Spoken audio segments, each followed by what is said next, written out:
The IR Solutions Department has noted certain key areas of industrial relations which in recent times have been the source of much attention, particularly in the area of retrenchment, which is a rather complex issue.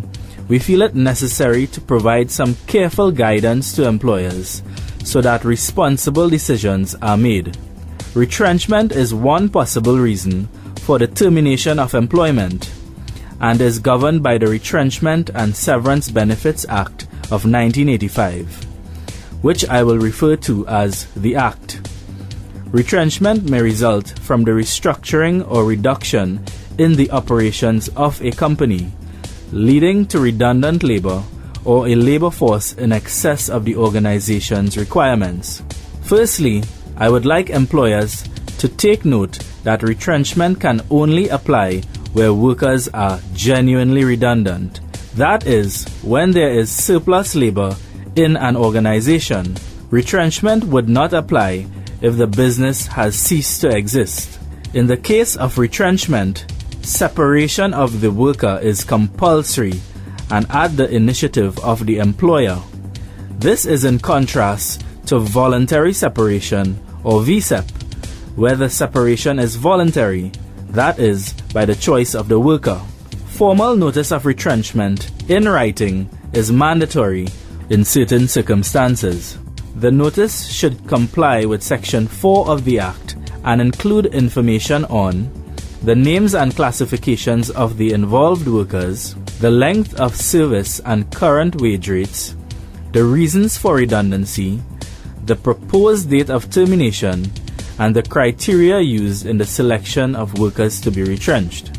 During the notice period, employers may still terminate a worker for valid reasons, for example, gross misconduct. Severance benefits should be paid in accordance with Section 18 of the Act, being the minimum standard. I would like to advise employers that before making the decision to retrench workers, they should explore all possible options of offering suitable alternative employment for the affected workers. An employer may also seek to absorb a retrenched worker in other employment. Please note that a worker who unreasonably refuses an offer of comparable and suitable employment is not entitled to severance benefits. Employers must also understand that they cannot arbitrarily select workers for retrenchment. When selecting workers for retrenchment, the last in, first out principle applies. This is subject to the qualification of all other things being equal, and was recognized in the case of Amalgamated Workers Union versus Pan American Standard Brands Incorporated, Trade Dispute number 106 of 1991. I would like to caution employers that if the retrenchment turns out to be a sham or not to be genuine, they may be liable for dismissing the worker in circumstances that are harsh and oppressive and not in accordance with the principles of good industrial relations. Employers should therefore handle retrenchment issues responsibly.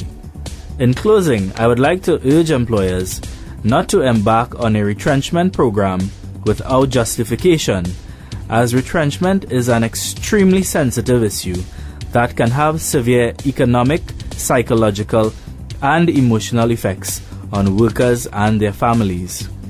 The employer should study his organization carefully before deciding that it is necessary to engage in a retrenchment exercise.